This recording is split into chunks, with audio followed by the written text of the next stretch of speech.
मित्रांनो नमस्कार. मित्रांनो, वनरक्षक भरती करणाऱ्या विद्यार्थ्यांसाठी जे एक पत्र व्हायरल होत आहे, ते पत्र खरं आहे की खोटं आहे? विद्यार्थ्यांचे सारखे मेसेज येत आहेत. तर मित्रांनो, सर्वात पहिले लक्ष द्या. ज्या पत्राबद्दल जे आजचा रविवार असल्यामुळे उद्या ऑफिशियली त्यांना डायरेक्ट कॉन्टॅक्ट करून जे नागपूरचं वनवृत्त असेल त्यांच्याशी कॉन्टॅक्ट करून आणि त्यांना आपण या पत्राबद्दल विचारणार आहोत की कशा पद्धतीने हे पत्र तुम्ही जे काढलेले खरं आहे का? जर वनरक्षक भरती 2027 मध्ये होणार आहे ती एमपीएससी घेणार आहे का? कारण की त्यांनी इथून मागे एक सरकारचा आलेलाच आपल्याला जे आर की जे गट क चे जे पद आहेत ते सर्व एमपीएससी भरणार आहे. मग विद्यार्थ्यांमध्ये आता भीतीचं वातावरण निर्माण झालंय की तर सर कशा पद्धतीने जर एमपीएससी गेली तर आम्ही इतक्या दिवसाची मेहनत तर काय बा? तर आणि 2 पेपर होतील का? की जर वनरक्षक एमपीएससी कडे गेले 2 पेपर होतील का? मग अजून बरेच काही विद्यार्थ्यांचे प्रश्न आहेत. तर मित्रांनो, हे व्हायरल जे पत्र होतं याची सात्यता उद्या कळूनच जाईल सोमवारपर्यंत.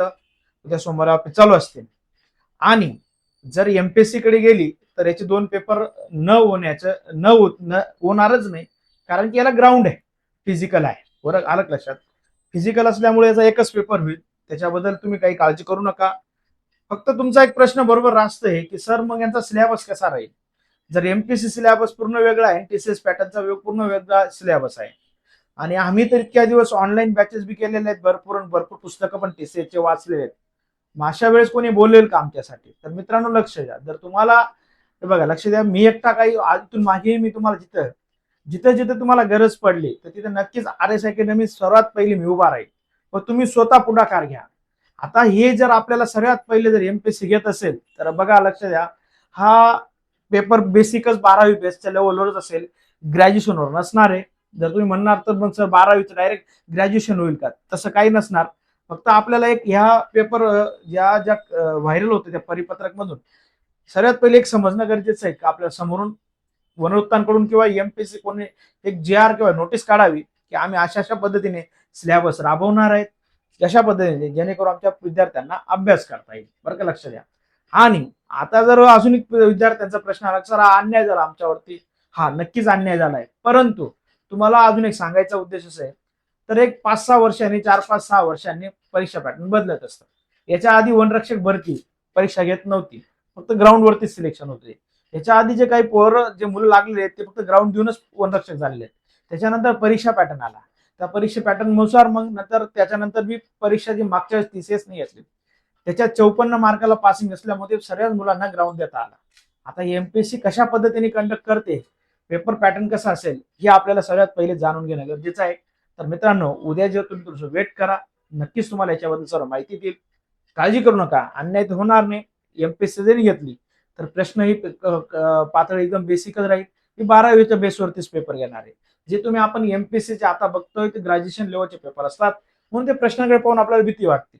पण हे जे आहे तर हे कशा पद्धतीने जर एमपीएससी घेतली तर सिलेबस आम्हाला लवकरात लवकर डिक्लेअर करून द्यावा, जेणेकरून आमचे विद्यार्थी अजूनही 1 वर्ष वेळ आहे. नावीलाज ते तुम्ही आम्ही काही करू शकणार नाही. पण जर सर्वांनी जर परत एकत्र येऊन आवाज उठवला तर नक्कीच याच्यात काहीतरी बदल होईल. म्हणून याच्यासाठी आवाज उठवणं फार गरजेचं आहे. आता मग आवाज कोण उठवतोय? तुम्ही सर्व विद्यार्थी. सर्वात पहिले तुमची एक सर्वात मोठी चुकी आहे, तुम्ही समजा ऑनलाईन क्लासेसवाले किंवा आम्ही असे कोणा तुम्ही समजा की तुम्ही पुढे चला, तसं नसतंय. तुम्ही आधी पुढे आले की बाकी सर्व तुमच्या पाठीमागे असते, पण तुम्हाला कोणाला तरी पुढाकार घ्यावा लागेल. आजपर्यंत 3 वर्ष भरती न येण्याचं कारण काय? पोलीस भरती आता दुसरी, त्यानंतर पोलीस भरती येते, पण मुलं एकत्र नसल्यामुळे पोलीस भरतीचे मुलं एकत्र येतात. आणि आंदोलन करण्यासाठी तुम्हाला अजून बी सांगून देतो, जर तुम्ही आंदोलन म्हणणार तर 5-50-100 मुलांनी काहीच होत नाही. पोलीस भरतीचे आता जे विद्यार्थी वयवार संदर्भात परत बसले होते, भरपूर 15 दिवस महिनाभर बसले, कारण संख्या त्यांची पाहिजे तशी जमली नाही. तर त्यामुळे काय होतंय, हे नुकसान होतंय. मग तसं तुम्हाला जर आहे ना संख्या हजारोने द्यावं लागेल तेव्हा ती भरती तुमच्यावर भरतीतलं काहीतरी परिणाम जाणवतील. तर मित्रांनो, हे परिपत्र बद्दल उद्या सांगतो, काळजी करू नका. आणि तुम्हाला पॅटर्न कसा राहील, कशा पद्धतीने राहील हे पण नक्कीच सांगतो. परंतु अजून हे परिपत्रक आपण सत्य आहे असं मानून चालणार नाही. आपल्याला जोपर्यंत वनवृत्ताकडनं ऑफिशियली कळेल की हा हे परिपत्रक सत्य आहे, तर नक्कीच मी तुम्हाला आपल्या चॅनलवरती टाकेल. काळजी करू नका. पॅटर्न खूप जगावेगळा होणार नाही, किंवा जे तुम्ही आधी एमपीएससीचे पेपर पाहता तसा काही पेपर असणार नाही. कारण की याला फिजिकल आहे आणि या फिजिकल फार महत्वाचे आहे. आणि असंही तुम्हाला वाटत असेल की एमपीएससीचे मुलं परीक्षा देऊन पुढे निघून जातील, तर मित्रा एमपीएससी जी घेतली ना 100 मार्क, जर एमपीएससीच्या मुलांनी 90 मार्क बी घेतले आणि तू तिथे 70 बी मार्क घेतले तरी तू त्याला जमू देणार, ती 60 बी घेतली जमू देणार. कारण की एमपीएससी करणारा विद्यार्थी 5 किलोमीटर पळू शकत नाही, हे तुलाही माहिती आहे चांगल्यापैकी. 5 किलोमीटर पळण्यासाठी खूप ताकद लागते आणि ती ताकद तुझी कामात येणार आहे कधी.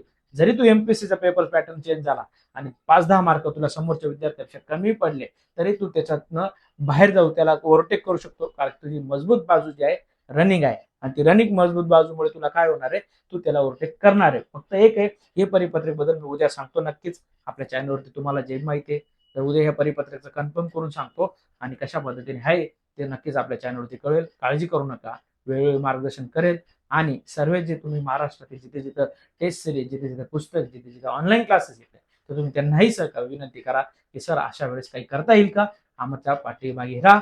नक्कीच तुमच्या पाठीमागे अख्ख्या महाराष्ट्रातील जे शिक्षक वगैरे सर्व असतील. परंतु आता जे उद्या हे खरं एक खोट आहे त्यानंतर आपल्याला पुढे प्रोसिजर करता येईल. मित्रांनो काळजी करू नका, वेळोवेळी आपल्या चॅनलवरती मी अपडेट देत. उद्याही तुम्हाला काय माहिती भेटते ते नक्कीच आपल्या चॅनलवरती टाकेल. मित्रांनो भेटू पुढच्या वेळी. मित्रांनो जय हिंद.